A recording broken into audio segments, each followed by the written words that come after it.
Happy Tuesday. Happy Tuesday. Everyone. The day of double blessings, in case you don't know.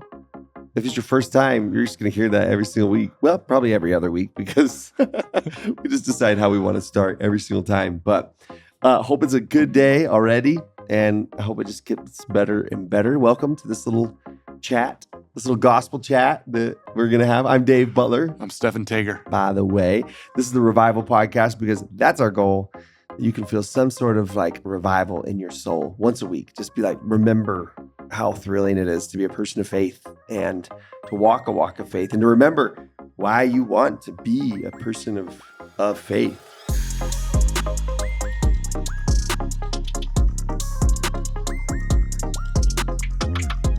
Today, we are talking about Elder, I don't know how to say his name, Ardern, but I looked up a YouTube video from, I didn't figure out how to say it, but it was a girl from New Zealand. And so her accent, she was like, Elder Ardern. So it's cuter when she said it. We're just going to go with that. Elder Ian S.A., Elder A. Love thy neighbor. And y'all, this talk won me. Well, probably I'm a little biased. I will admit. I'm a little bit biased because right when he opened his mouth and started talking about his first sentences, I'm inviting you to come on an African journey with me. And if you don't know, I have a son who is serving as a missionary on the African continent. He is in Mozambique. And he was talking about Uganda, but he said Africa right in the first paragraph. And I was like, I'm in. What? I got to ask, how's Jack doing? Oh my gosh, so good. He has been waiting for a visa in Orlando for 6 months. And so as of this recording, he's barely there, 2 weeks. I talked to him last week and he was so shell-shocked. Bless his heart. But just like this week, I talked to him a couple days ago and he was so good. He was really good. And part of that is Jack's resilient spirit. And part of that is the grace of God. And part of that is because of where he is legitimately. Like he is just, I don't even recognize the kind of missionary work he's doing, by the way. Where he's just like, he wakes up in the morning and there is a member waiting outside his door to take them to people that he just wants to introduce them to.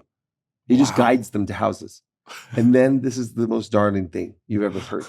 Then after they teach someone, that person usually joins with them also. And they go to the next house all together. So beautiful.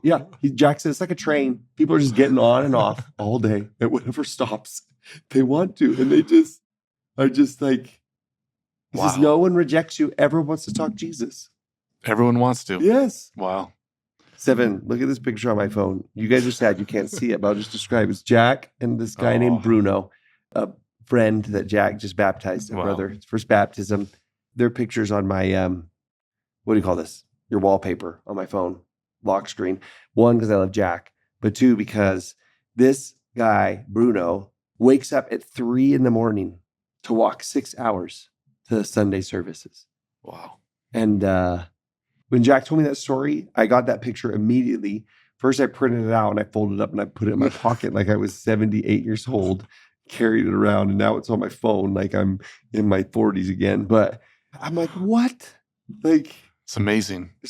Yeah. I won't complain about cleaning the church on Saturdays anymore. Like he did before we started, y'all. I'm just kidding. He didn't.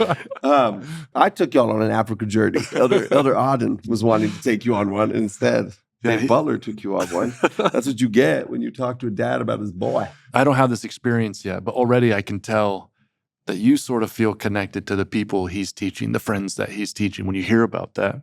Yeah, it's wild. You start to root for those people, pray for them, and the whole family goes on a mission. Yeah. The whole family is a part of that experience. It's such an amazing and incredible thing that this church does.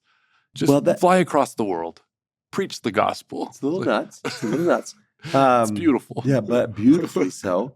That I would never have met this. I have a picture of a stranger on my phone. Right. A complete stranger that I actually have really affectionate feelings. Like, I'm just like, I sat in my bed and wept over this guy's story. And I'm like, I would have never, ever met him in any other way. And it's just wild to feel so connected. And like you said, like rooting for him and feeling like he's encouraging me on my life journey. And just, And that's really what this talk was about, which is so cool, that just what it looks like to live in a world and live in a way privileged enough to be able to love your neighbor. Yeah. I mean, we would say that was a commandment of the Lord, but maybe I just have the wrong vibe about commandments because of my teenage years or something like that, because I don't even want to call it a commandment. So maybe I have the wrong feeling about the word commandment, right? I don't know what I want to call it, but it really feels like a privilege to live life getting to love other people. Right. What's interesting is I think authentic love comes from seeing others and their humanity and where they're at. This is something I've said a lot on this podcast. And right at the beginning, Elder Ardern, he talks about visiting Africa and seeing these people. Do you want me to talk to you about Africa? And he sees these people and he starts reciting some stats. 92% of the youngest children you see on this journey live in food poverty. 92%, Dave. And your heart groans with anguish. He says, ahead, you see it's a a mother. number you can't even understand. No, it's like you just don't need, like. Right.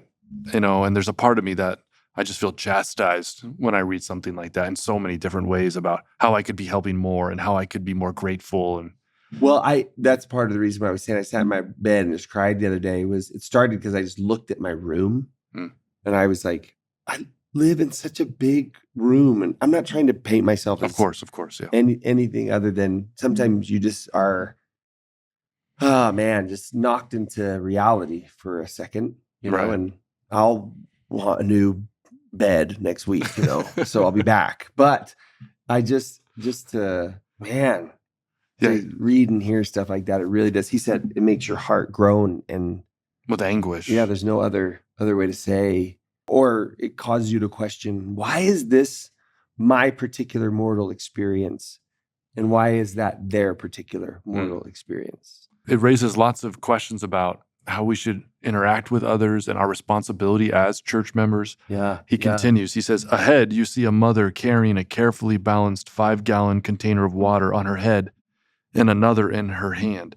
She represents one of every 2 households in this area where women, young and old, walk more than 30 minutes each way, to a source of water for their family.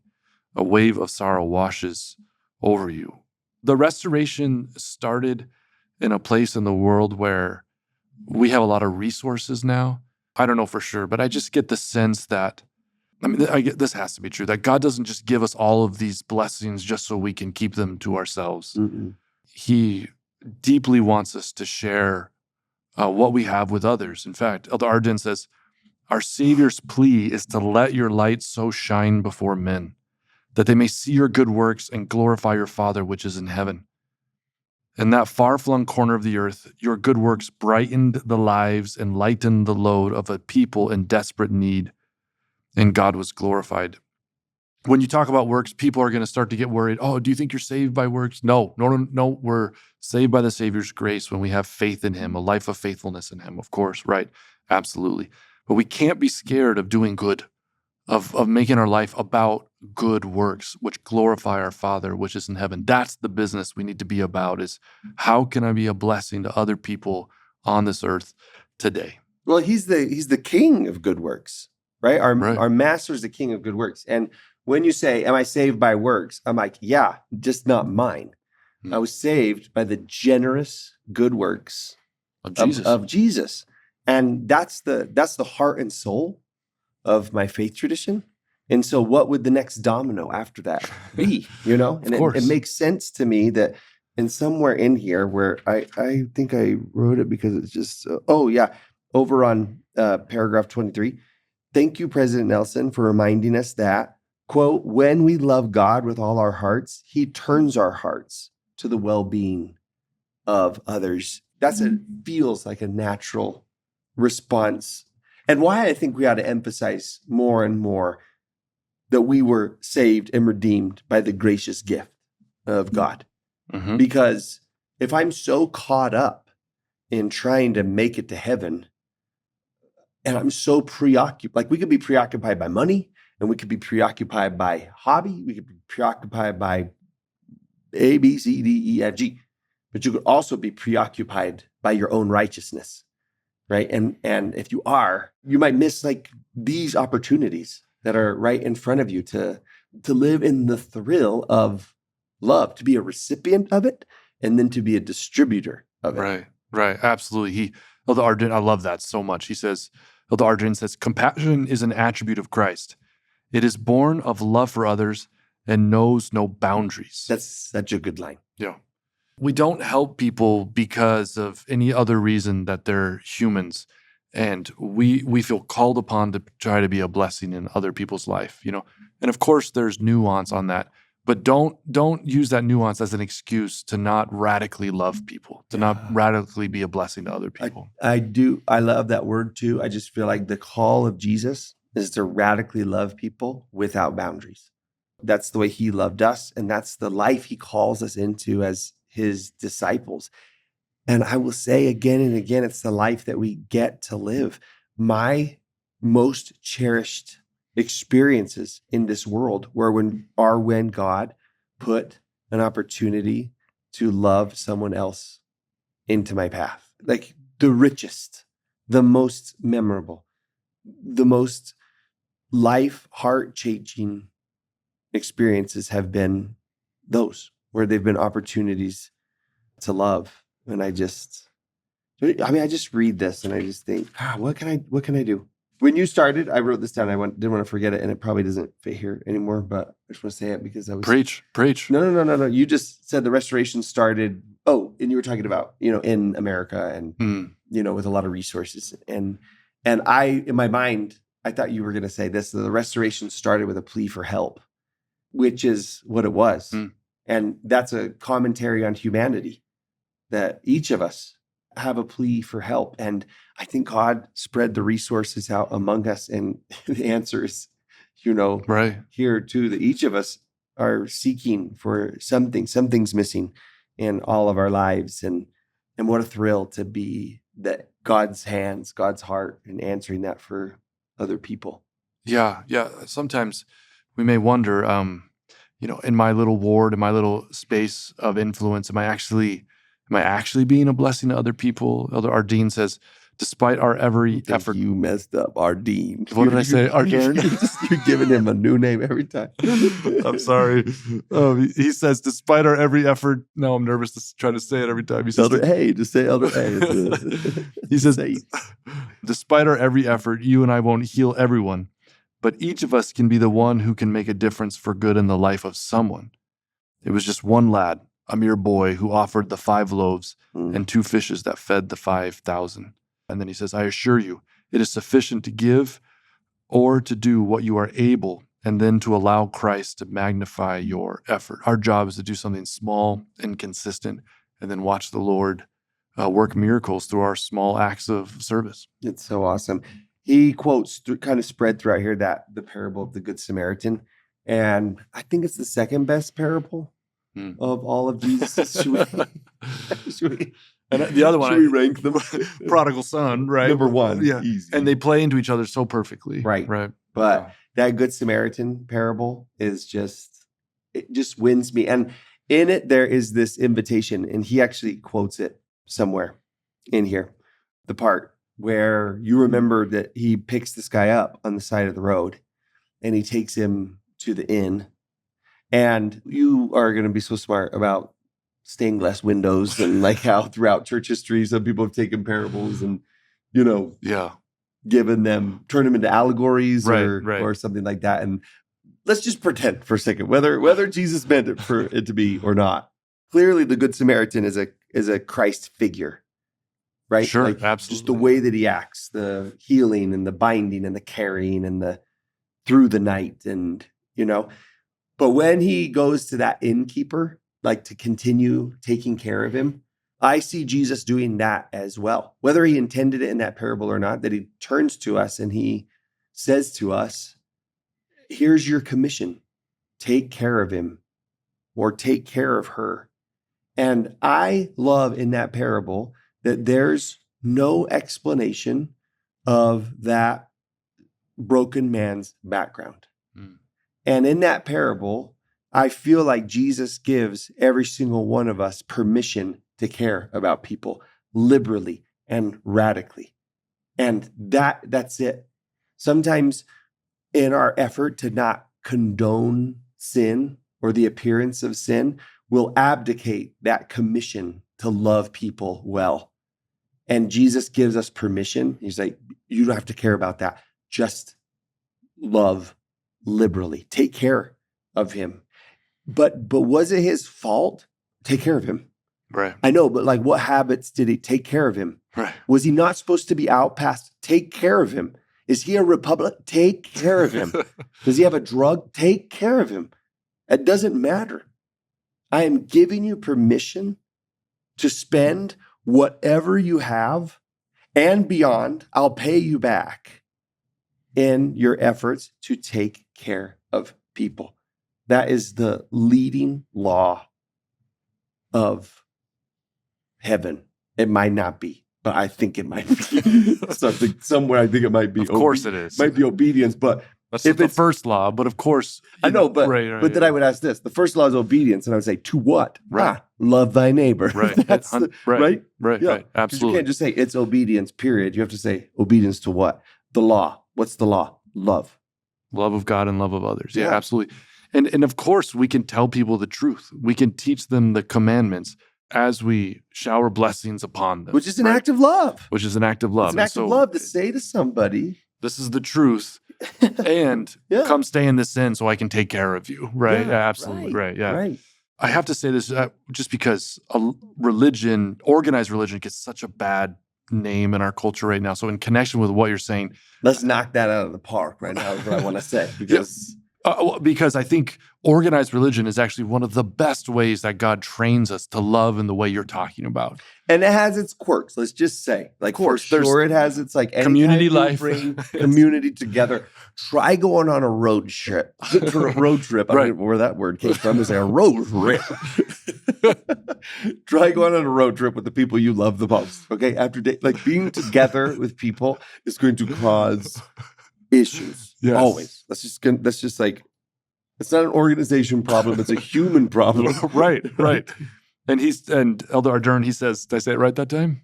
Oh, I stopped caring, Stephan. Okay, I just thank started you. loving you so much that I just stopped caring about your mistakes and I'll try. follies. I'm trying. He says, Yeah. our church humanitarian efforts find us quickly responding to natural disasters and binding you're up. saying that. You're saying that like really exciting. I really like it. I'm sorry. Natural disasters and binding up the world's widening wounds of disease, hunger, infant mortality, malnutrition, displacement, and the often unseen wounds of discouragement, disappointment, and despair.